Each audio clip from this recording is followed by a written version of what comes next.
Hi everyone, this is Samreen from Hindustan Times, and I'm in conversation with someone we all have been reading. And Insta poetry is something which is always on our phones. Anybody who's on Instagram cannot deny that they know about Insta poetry. And if you're talking about Insta poetry, you cannot not talk about Rupi Kaur. So hi Rupi, we're so glad you're here with us today. Thank you for having me. I'm excited to talk to all of you. Great. So let's first talk about your new book, The Sun and Her Flowers. So tell me something about the kind of poems that you've collected for this one. It varies throughout many topics. So kind of how to break it down is there's 5 chapters. First chapter is about loss. It's about mourning. It's about losing someone you love. Chapter 2, which is the falling, is about losing yourself. Like what happens when you become your own worst enemy and there's self-hate.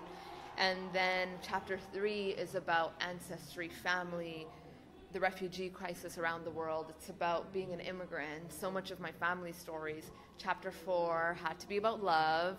It's about rising. And then chapter 5 is about blooming. It's about taking the power back that you lost in the earlier chapters and being like, whoa, I am powerful and I am going to change my life and I am going to change the world. That's so amazing to know. I think you've covered pretty much everything, which brings me to my next question. The subjects that you deal with, usually when you look at Insta poetry, a lot of it is love, a lot of it is heartache. But you delve into different issues. You delve into body image issues. You delve into color, into trauma, into being a woman of color. And, so, how did you construct your own style? I think none of it is ever intentional, right? It's dedication. And if you can dedicate yourself to a craft long enough, I think you kind of come into your own style. And the first issues I was ever writing about were those tough issues. I was writing about alcoholism. I was writing about domestic abuse, sexual abuse, trauma inflicted on women's bodies. And I actually came to love poetry after. And I still want to always balance that because I'm like, more people need to write about these issues. We have so much music and so much about love, and love is amazing and I'll always write about it. But I also want to make sure we cover the things that affect us the most. So what prompted you to start, when you started out, like you just said, you started out with the more hard-hitting issues. Yeah. Was there anything you saw around you that made you want to sort of put that into words first before moving into love, into heartache, the usual stuff that poetry usually covers? Yeah, so, I was in middle school and I have always been surrounded by a strong group of women friends. And at that point we were young girls, not women just yet. But it's so interesting because I thought these things were so taboo. I thought abuse, sexual abuse was so taboo. How could it happen to that young girl who was always smiling and showing up to class with a bright smile on her face? And suddenly, as we began to talk to one another, my friends were like, this happened to me. Or my uncle did this to my mom. And suddenly I was like, oh my God, how can an issue that nobody talks about, how can it happen to all of you women? And that's when I was so ignited. And I took the stage. It was 10 years ago. And I actually, before I came to Instagram, I was performing for years. I was performing long spoken word pieces. I don't know if you were there yesterday. You were there. So the spoken word pieces with the music, I was doing those for years. And I went and used Instagram later when I realized that my friends, of course, this very strong women friends, showed up to my house and they were like, "Kate, we love that you perform on stage. Cool. But you know what? You know what sucks? Only that the people in the audience get to see that poem, but more people need to read it. And the internet is where more people are, so you should probably publish your work on that." I think that's a good thing because that's how I guess we got to know about you. So, Insta poetry is known to be short. The idea of writing poetry on Instagram is about not the long verses, but being able to put forth a point within 4 lines. So, how have you been able to convey your messages? How did you basically develop your thought process to convey your messages with limited words? Because Instagram is a picture at the end of the day. So, actually, I never really thought about, because Instagram was actually like the last vehicle that I use. I was first using YouTube, then I was using Tumblr, and the reason I actually moved to Instagram was because I was able to show the visual aspect that I love so much with the illustrations. But the reason that I moved on to that was when I was publishing those really long 4-page poems on Tumblr, people were sort of missing the point, because I was like, oh my God, I love this poem, like I'm going to share all of it. And, you know, people were reading it, but I was like, oh, did they get this part? What about this line? What about that? Like, I feel like it was full of so much. And then I was like, okay, I need to think about this differently. What if I just take the little gems and showcase those? And so the Insta poetry, as people call it, for me, that's like writing an essay. So when we were taught to write essays, we were taught to develop one clear thesis statement, and every single point always pointed back to that thesis statement. And so that's what I do when I write. When I first write, it's all long and free form. So my journals are full of like long verse. And then I'm like, I sit with a poem and I'm like, okay, what is my point here? What is my thesis statement? And any other thing that's battling with that, I'm like, hey, I'm going to take it out. You can go and fit into another poem. I don't need you right now. And then every single line and every single word has to support that.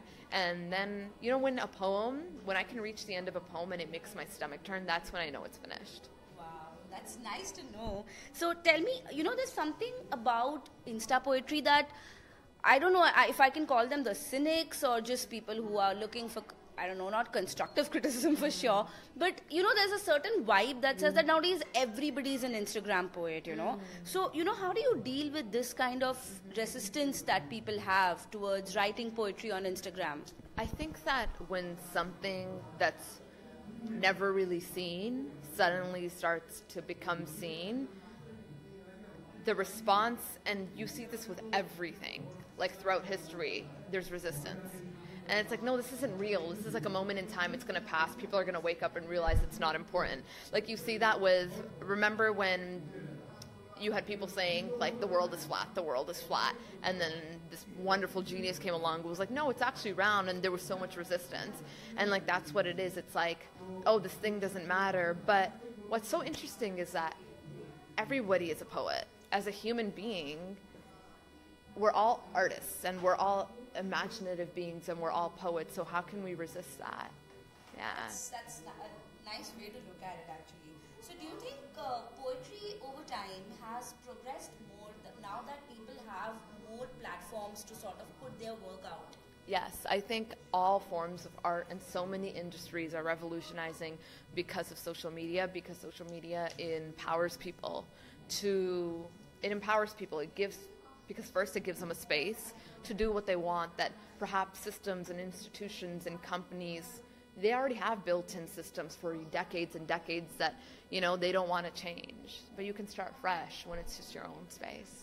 So, you know, you have also inspired a lot of young people to be able to express themselves through poetry, you know, because if you look at a person who might not be sure if they are good at writing, but at the same time, it's now about that everybody has a platform to write and everybody can write and everybody can express. So poetry has gone from being absolute literature to becoming a form of expression now. So how do you feel about that? I think that's incredible and it's amazing and it's necessary because poetry is like one of the oldest forms of art. And I feel like there was a time when everybody was telling stories through poetry and it was talked about and it was accessible and you sat around a campfire and it was a thing that you did, and then poetry was taken from the masses and it became this like for the upper class, and it was like a very classist thing that only wealthy people could get their hands on and wealthy people could understand. And it's so nice to see it being redistributed to the masses as it should be.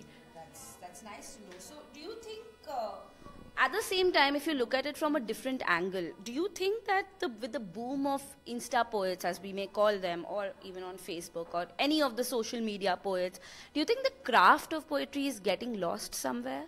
I can't say for sure because I think it goes back to like, what does the craft, like what's the rules of this craft, right? Like I can't establish them, but who can? Because if there's only certain groups establishing these rules and they're leaving other groups out. But one thing I do say to all authors is like, don't rush take your time. Like, this is your art and this is your voice. Like, don't you want it to sound so good when you share it out? So don't be rushed to share, especially in this age where we feel like we need to put everything out all at once, you know. Take your time, because I think it's quality over quantity. Okay, let's talk about your connect with India for a bit. So if you have to sort of address certain issues in India and write poetry, so what kind of issues do you think in India are prevalent, which you could sort of put out through your poetry? So, I mean, actually, the first issues that I ever talked about were issues affecting family and people in India. And I remember I have a poem on the cancer crisis that's happening. Farmer suicide's a big issue in my community in Punjab and also in the South, because of large amounts of debt and also what global warming is doing to the land here. And then there's female infanticide and female feticide. I'm like so passionate about women's issues, and I think that we need to be doing so much more work to really uplift the masses, because so much oppression is happening all over the world. But I hope that, you know, I can come back here and I can continue to learn and continue to talk to people. Yeah. So at the same time, I'm sure you must be interacting with a lot of Indian fans on your different social media platforms. So any anecdotes or any comments or anything that you would like to sort of share with us? Okay. I don't remember any specific comments, but I will say that I did my first ever book signing yesterday. Oh, wow. And it was my first, not only was my first performance in India, it was my first ever book signing in India, and it has been the funnest book signing I've ever done in my life. You guys are hilarious. You are passionate, you are persistent, and I love you. And every time I come to India, I'm going to do a book signing. I don't care. I love it. I must add, the line that I saw outside her book signing yesterday was the longest line I saw yesterday. Like, I wasn't understanding why people are actually, like, I didn't know what's going on. I was like, oh, okay, Rupi Kaur's book signing. They're so sweet. And it was so cute. It was just hilarious, the whole thing. Everyone was so sweet. Everyone's so sweet. And I feel like there's a sort of, like, Indian treatment and this love that's, like, offered here that you just don't get in the West. So I think we'll come to an end with our conversation here, and thank you so much. Thank you. Thank you for having me. I hope you enjoyed it. Keep inspiring us with your poems. Thank you. Thank you so much.